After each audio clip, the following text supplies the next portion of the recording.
الحمد لله رب العالمين والصلاة والسلام على حبيبه سيدنا محمد وعلى آله وأصحابه أجمعين. أما بعد فأعوذ بالله من الشيطان الرجيم.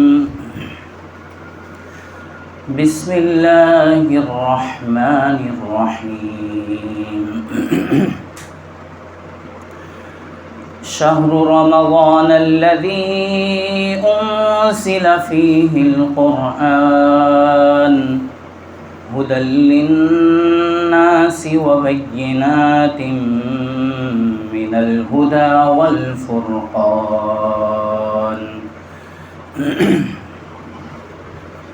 وقال عليه الصلاة والسلام: من قام رمضان إيمانا واحتسابا غفر له ما تقدم من ذنبه أو كما قال عليه الصلاة والسلام. قابل احترام بزرگوں، دوستوں اور میرے نوجوان ساتھیوں، اللہ تبارک و تعالیٰ کے فضل و کرم سے ہم سب کو رمضان المبارک کی مبارک ساعتیں نصیب ہوئی، اور اب یہ رمضان المبارک کا آخری جمعہ ہے، اور اس جمعہ کی یہ 3 خصوصیت ہے. سب سے پہلی خصوصیت تو یہ ہے کہ جمعہ کو نبی اکرم علیہ الصلاۃ والسلام نے تمام دنوں کا سردار کہا ہے، سید الایام، دنوں کا سردار. اور اس جمعہ کی دوسری خصوصیت یہ ہے کہ یہ رمضان میں آیا ہے، رمضان مبارک مہینہ، اور اس میں یہ مبارک دن جمعہ کا دن.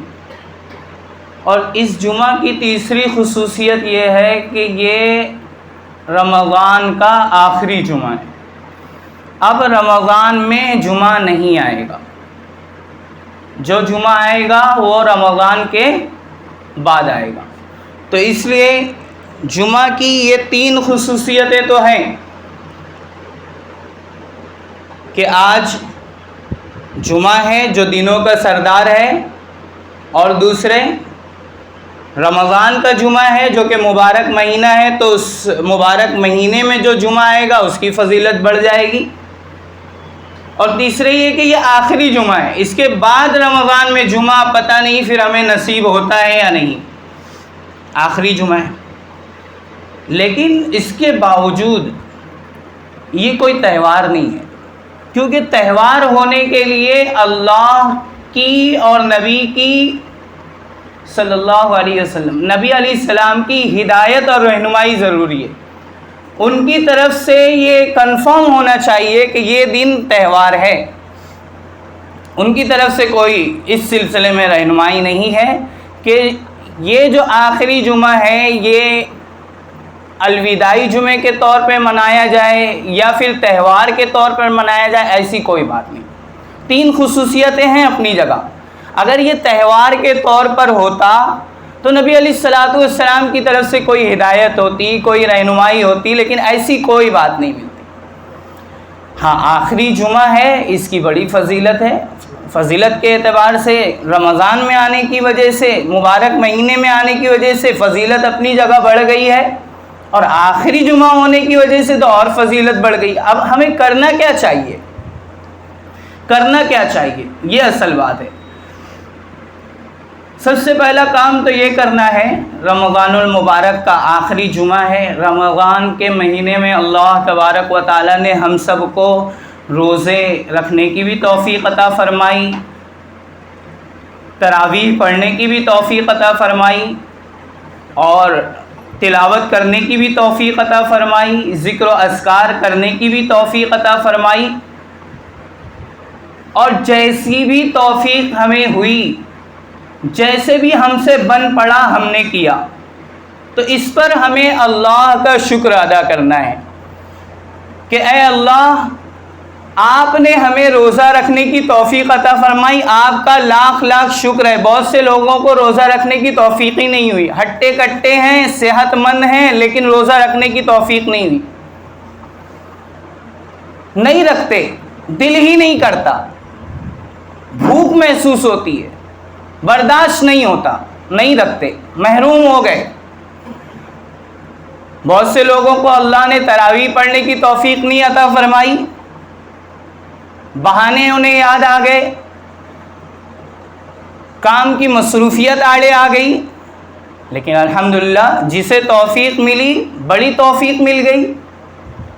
رمضان میں ایک سنت اور نفل کا اجر فرض کے برابر ملتا ہے۔ گویا اگر کوئی تراویح کی 2 رکعت پڑھا تو 2 رکعت فرض پڑھا، 20 رکعت پڑھا، 20 رکعت فرض پڑھے اس نے۔ تو ہمیں الحمدللہ اللہ نے روزے کی بھی توفیق دی، تراویح کی بھی توفیق دی، کچھ نہ کچھ ہم نے تلاوت بھی کیا اور کچھ نہ کچھ ذکر و اذکار بھی ہم سے ہوئے۔ اس پر اللہ کا دل سے شکر ادا ہو، کیونکہ شکر بڑی اچھی عبادت ہے، بڑی بہترین عبادت ہے اور بہت زیادہ اللہ کے انعامات کو کھینچنے والی عبادت ہے۔ لَإِن شَكَرْتُمْ لَأَزِيدَنَّكُمْ وَلَئِن كَفَرْتُمْ إِنَّ عَذَابِي لَشَدِيدٌ۔ اللہ نے یہ وعدہ کیا ہے کہ اگر تم کسی بھی نعمت پر شکر ادا کرو گے اضافہ کروں گا۔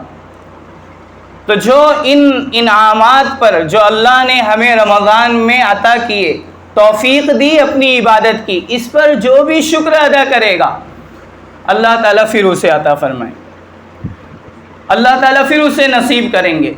تو ایک تو ہمیں شکر کے جذبات سے اپنے دل کو پر رکھنا چاہیے کہ جو کچھ بن پڑا اللہ کے شایان شان تو نہیں ہو سکا، جیسے اللہ تعالیٰ کی عظمت ہے، جیسے وہ ہیں، جیسے ان کے لیے عبادت ہونا چاہیے، ویسے تو ہم نہیں کر سکے، کہاں ہم کر سکتے ہیں؟ اللہ کتنے عظیم ہیں، کتنے بڑے ہیں، ان کے شایان شان کیسے ہم عبادت کر سکتے ہیں؟ ہم کمزور، گنہگار، سیاہکار، ہم سے کیسے اتنی اخلاص کے بقدر جتنی اخلاص مطلوب ہے، جیسی اللہ تعالیٰ کو نماز پسند، روزہ پسند، کہاں ہم رکھ سکے؟ اس لیے پھر اس پر استغفار بھی ہونا چاہیے، شکر بھی ہو کہ اللہ تیری توفیق سے ہوا جو ہوا، اور استغفار بھی ہو کہ جیسا ہونا چاہیے ویسا نہیں ہو سکا۔ جیسے روزہ رکھنا چاہیے، جتنا اخلاص کے ساتھ، جتنا گناہوں سے حفاظت کے ساتھ، جیسا کہ روزے کا مقصد ہی بھی یہی ہے لعلکم تتقون، کہ جیسے تم حلال سے پرہیز کرنے والے بن گئے تو حرام سے پرہیز کرنے والے کیوں نہیں بنو گے؟ جو چیزیں حلال تھی وہ اس سے رک گئے، اب حرام سے بچنا تو اور زیادہ ضروری ہو گیا، اس کی مشق کرائی گئی پورے رمضان، لیکن ہم سے نہ ہو سکا، گناہ بھی ہوتے رہے، زبان کے گناہ، آنکھوں کے گناہ، تو ہم کیسے کہہ سکتے ہیں کہ اے اللہ تیرے شایان شان ہوا؟ بالکل نہیں کہہ سکتے، سوچ بھی نہیں سکتے۔ تو اس پر استغفار ہو۔ نیک لوگوں کی یہ عادت ہے، اچھی عادتوں میں ایک عادت ہے کہ کسی بھی عمل کے آخری میں استغفار کرتے ہیں۔ نماز کے بعد کیا کہا جاتا ہے؟ سلام پھیرنے کے بعد استغفر اللہ، استغفر اللہ، استغفر اللہ۔ کوئی گناہ ہوا، نماز پڑھے نا، تو نماز تو نیکی ہے، عبادت ہے، اس کے بعد استغفار کیوں ہے؟ اس کے بعد استغفار کیوں پڑھا جاتا ہے؟ اسی لیے کہ اے اللہ تیری شایان شان نہ ہو سکا، یہ ہمیں معلوم ہے۔ جیسا ہمیں پڑھنا چاہیے، جس خلوص کے ساتھ، جس اخلاص کے ساتھ، ویسا ہم نہ پڑھ سکے، اس پر استغفار ہے۔ تو نیک لوگوں کی عادتوں میں ایک عادت یہ ہے، اچھی عادتوں میں ایک عادت یہ ہے کہ ہر عمل کے آخر میں استغفار کرتے ہیں کہ جیسے ہونا چاہیے ویسا نہ ہو سکا۔ رات میں پوری رات عبادت کرتے ہوئے گزر گئی، اس کے بعد تہجد اور سحری کے وقت کہتے ہیں کہ اللہ ہمیں معاف فرما دیجیے۔ نیک لوگوں کی عادتیں بیان کی گئی ہیں قرآن میں کہ پوری رات عبادتیں کرتے ہوئے گزر گئی، اس کے بعد آخر میں سحری کے وقت، تہجد کے وقت دعا مانگتے کہ اے اللہ مجھے معاف فرما دیجئے، جیسا آپ کی عبادت ہونی چاہیے ویسی نہ ہو سکی۔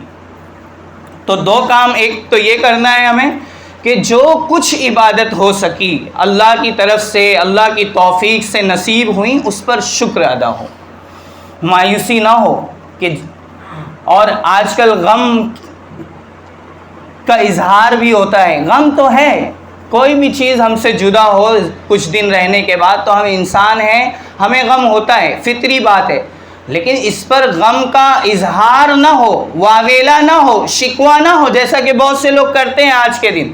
یہ تو ایسا ہی ہے کہ کسی کو قید میں رکھا جائے اور اس کو پھر جب قید سے آزادی دی جائے تو وہ اپنے قید ہونے کے تعلق سے یہ کہے کہ کیوں مجھے قید سے چھٹکارا دے دیا گیا، مجھے قید میں ہی رکھا جاتا اور آزادی کیوں دے دی گئی، ہمارے لیے تو قید ہی اچھا تھا۔ یہ اچھی بات نہیں ہے۔ قیدی کو تو آزادی پر خوشی محسوس ہوتی ہے اور ہونی بھی چاہیے۔ تو ایک طرح کی قید اللہ نے لگائی تھی۔ قید کیا تھی؟ روٹین بدل دی گئی تھی، کھانے پینے کا صرف ٹائم بدل دیا گیا تھا، ورنہ حقیقت میں تو کھانا پینا اتنا ہی ہم کھاتے تھے۔ بہت کم ایسے لوگ ہوں گے جو رمضان میں بھوکا رہتے ہوں، سحری بھی کم کھاتے ہوں، افطاری بھی کم کھاتے ہوں۔ یہ مطلوب بھی نہیں ہے۔ اصل چیز ہے کہ روٹین صرف بدل دی گئی، باقی کھانے پینے کا سسٹم تو وہی رہا، کھانا پینا تو کھاتے ہی رہے اور بلکہ اور زیادہ ہی کھاتے رہے۔ تو قیدی کو جب قید سے چھٹکارا دیا جائے تو قیدی کو آزادی پر خوشی منانا چاہیے، اور خوشی ہوتی ہے فطری طور پر۔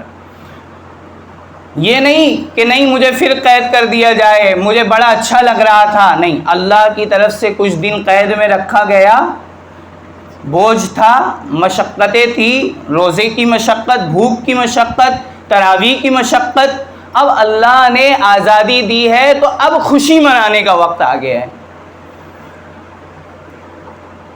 اور اصل خوشی تو اسی کی ہے، اصل عید تو اسی کی ہے جس نے مشقت اٹھائی ہو، اصل خوشی اسی کو محسوس ہوگی۔ لیکن دیکھنے میں یہ آتا ہے، عجیب بات ہے کہ جس نے روزہ نہ رکھا ہو، تراویح صحیح طریقے سے نہ پڑھی ہو، سب سے زیادہ خوش وہی ہو رہا ہوتا ہے عید کے دن، سب سے زیادہ خوشی وہی منا رہا ہوتا ہے۔ حقیقت میں خوشی اور عید اسی کی ہے جس نے رمضان مشقت سے گزارا ہے۔ اب عید آ رہی ہے تو خوش ہونا چاہیے، غم ہے لیکن غم کا اظہار یہ مناسب نہیں ہے۔ جب اللہ تعالیٰ خوشی دے رہے ہیں، عید کا دن دے رہے ہیں کہ اے میرے بندو، کچھ دن میں نے آپ کو قید رکھا اور آپ کے اوپر کچھ بوجھ رکھا، کچھ مشقتیں رکھی، اب اس مشقت سے ہم آپ کو آزاد کر رہے ہیں، اب خوشی مناؤ، تو اب خوش ہونا چاہیے، غم کرنے کی کوئی بات نہیں۔ غم ہے لیکن اظہار کرنے کی کوئی ضرورت نہیں ہے۔ یہ تو ایسا ہی ہوا کہ اللہ تعالیٰ پھر مجھے وہی عطا فرما دے۔ اگر کسی کو عطا فرما دیا جائے، ان رونے والوں کو ایک دن اور روزہ دے دیا جائے، ایک دن اور رمضان دے دیا جائے، تو ان کی حقیقت کھل جائے گی، حالت خراب ہو جائے گی۔ اعتکاف کرنے والوں سے معلوم کر لو کتنا شدت سے انتظار ہے چاند کا، عید کا۔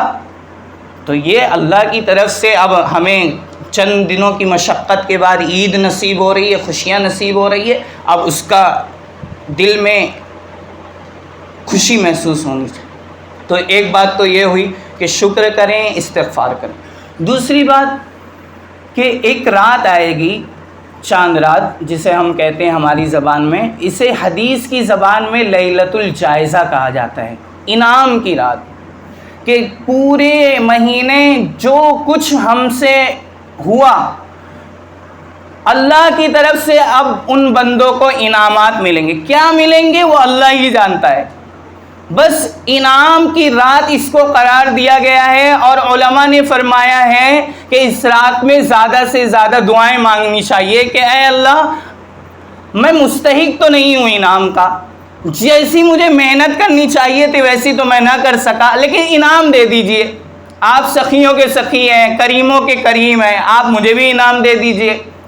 اور اس رات میں جاگنے کے 3 فائدے ہیں۔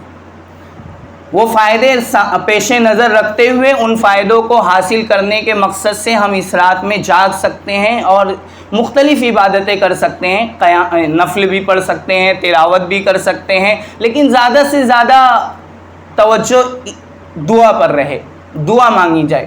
پہلا فائدہ حدیث میں ہے کہ اس رات میں، جو چاند رات کی رات ہے، اس رات میں جاگنے والوں کے لیے جنت واجب کر دی جائے گی۔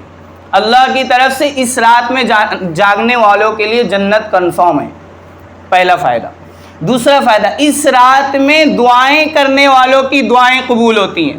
اگر یہ کہہ دیا جائے کہ اس ٹائم میں یا اس رات میں آپ جو مانگو گے وہ میں دوں گا، کوئی بڑا آدمی ہو اور ہمیں یقین ہو کہ یہ دے بھی دے گا اور بہت ساری چیزیں اس کے پاس ہیں، دھن دولت ہے، اس کے پاس کسی چیز کی کمی نہیں، تو ہمیں کتنا یقین ہوگا کہ جب یہ کہہ رہا ہے تو ضرور دے گا۔ تو اللہ تعالیٰ بھی یہ کہہ رہے ہیں کہ آج کی رات یعنی لیلۃ الجائزہ میں جو دعا مانگو گے وہ قبول کروں گا۔ 5 راتوں کے بارے میں آیا ہوا ہے کہ ان 5 راتوں میں دعائیں قبول ہوتی ہیں، ان میں سے ایک یہ بھی ہے لیلۃ الجائزہ۔ تو دوسرا فائدہ کیا ہے کہ اس رات میں دعائیں قبول ہوتی ہیں، تو زیادہ سے زیادہ دوسری عبادتیں بھی کر لی جائیں، اس کے ساتھ ساتھ بار بار دعاؤں کا موقع نکالا جائے اور خوب دعا مانگی جائے، دوسرا فائدہ۔ تیسرا فائدہ یہ بیان کیا گیا ہے کہ جو 2 راتوں میں، عید کی 2 راتوں میں جاگے گا، یعنی عید الفطر کی رات میں اور عید الاضحیٰ کی رات میں، بقرعید کی رات میں، تو ابھی عید الفطر کی رات ہمیں نصیب ہونے والی ہے انشاءاللہ۔ اس رات میں جاگنے والوں کو کہ دل کو اللہ تعالیٰ مردہ نہیں کریں گے، جس دن سارے لوگوں کے دل مردہ ہو جائیں گے، یعنی قیامت کے قریب دل پر ایک بے ہوشی ہوگی، لیکن ایسا آدمی جو عید کی راتوں میں جاگے گا، عید الفطر کی رات میں، لیلۃ الجائزہ میں، اس پر بے ہوشی طاری نہیں ہوگی اس کے دل پر۔ ایک بات تو یہ ہے، ایک مطلب یہ ہے۔ دوسرا مطلب یہ ہے کہ قیامت میں، آخرت میں لوگ بہت غمگین ہوں گے، دل بہت غمگین ہوگا، لیکن ایسے شخص کا دل خوش و خرم ہوگا، تازہ ہوگا، یہ بات ہے۔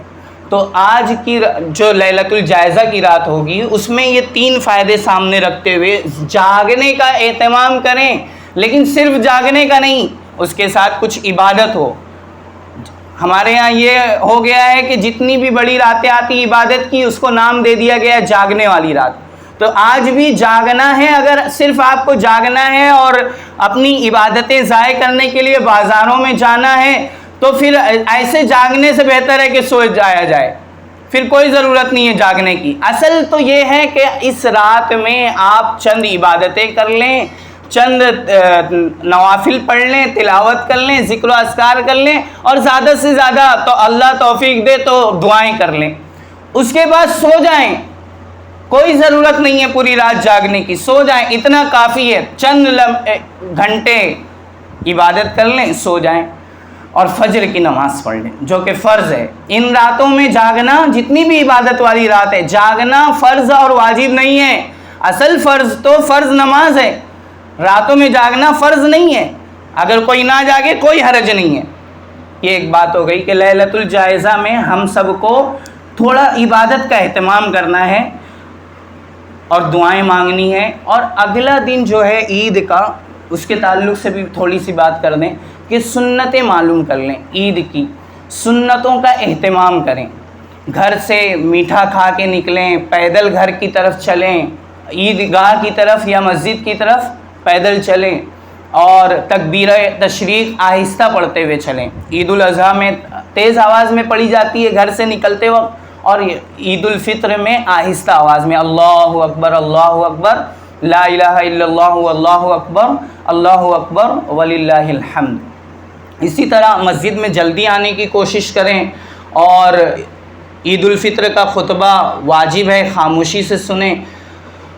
اور ایک خاص بات، وہ ہم سب کی نہایت ضروری بات ہے، ہم سب کے لیے بہت زیادہ ضروری چیز ہے، وہ یہ ہے کہ اللہ نے عید الفطر کے دن کو یوم الجائزہ قرار دیا ہے، انعام کا دن۔ رات انعام کی رات تھی اور دن کو انعام کا دن قرار دیا۔ کیا انعام ملتا ہے؟ وہ یہ کہ فرشتے راستوں میں، گلیوں میں روزے داروں سے، رمضان کے اندر عبادت کرنے والوں سے مصافحہ کرتے ہیں۔ مصافحہ ہمیں محسوس نہیں ہوتا، بس اللہ نے بتا دیا اپنے نبی کے زبانی، ہم نے مان لیا، یقین ہے ہمیں کرتے ہوں گے، مصافحہ کرتے ہیں۔ ہر گلی نکڑ پہ کھڑے ہوتے ہیں، روزے داروں سے مصافحہ کرتے ہیں۔ اور ایک خاص بات، آج کے یعنی عید کے دن یوم الجائزہ کو اللہ تبارک و تعالیٰ اپنی عزت، جلال اور بلندی مرتبہ کی قسم کھا کے ایک بات کہتے ہیں، یعنی یقین دلانے کے لیے بندوں کو کہ جو میں کہنے جا رہا ہوں وہ بہت زیادہ یقینی بات ہے، وہ میں کر کے رہوں گا۔ کیا ہے وہ؟ فرماتے ہیں کہ میں آج کے دن میرے بندے جو مانگیں گے اپنی دنیا کے بارے میں تو میں دوں گا، لیکن ان کی مصلحت پر نظر رکھوں گا۔ جیسے کسی بچے کے لیے کوئی چیز نقصان دہ ہوتی ہے تو ماں دیتی نہیں اس وقت، بعد میں دیتی ہے، اس کی جگہ کوئی اور چیز دے دیتی ہے۔ ایسے ہی اللہ تعالیٰ بندے کی مصلحت دیکھتے ہوئے دنیا کی جو چیز مانگ رہا ہے دے بھی سکتے ہیں، اگر مصلحت ہوگی، اگر اس کے لیے مناسب ہوگا دے دیں گے، فیصلہ کر دیں گے کہ اسے دے دیا جائے۔ لیکن اگر اس کے لیے مناسب نہ ہوا تو اللہ تعالیٰ دنیا کے معاملے میں ایسا کرتے ہیں کہ وہ چیز نہ دے کے اس سے بہتر چیز عطا فرما دیتے ہیں۔ لیکن آخرت کے معاملے میں اللہ تعالیٰ یوم الجائزہ کے دن ایسا نہیں کریں گے، جو مانگے گا بندہ وہ عطا فرما دیں گے۔ یہ بہت اچھی بات ہے کہ آدمی یوم الجائزہ کو عید کے دن اللہ سے اپنی آخرت کی کامیابی مانگ لے۔ اس سے بڑی بات کیا ہوگی؟ اس سے بڑی کامیابی کیا ہوگی کہ ہم عید کے دن اللہ سے آخرت کی کامیابی مانگ لیں، عذاب سے چھٹکارا مانگ لیں، جہنم سے آزادی کا پروانہ مانگ لیں، قیامت کے دن، ہولناک دن میں، سخت دن میں آسان حساب مانگ لیں، یہ مل جائے گا، اس کے فیصلے ہو جائیں گے، ہے نا اچھی بات؟ تو یوم الجائزہ کو موقع ملے، اور ہر مسجد میں موقع ہوتا ہے کہ امام صاحب دعائیں کرتے ہیں، دعا میں یہ دو چیز ضرور مانگتے ہیں، دنیا کی بھی چیزیں مانگتے ہیں اور آخرت کی چیزیں زیادہ مانگنی چاہیے۔ ہم بھی اہتمام کریں، اللہ تبارک و تعالی ہم سب کو توفیق عطا فرمائے۔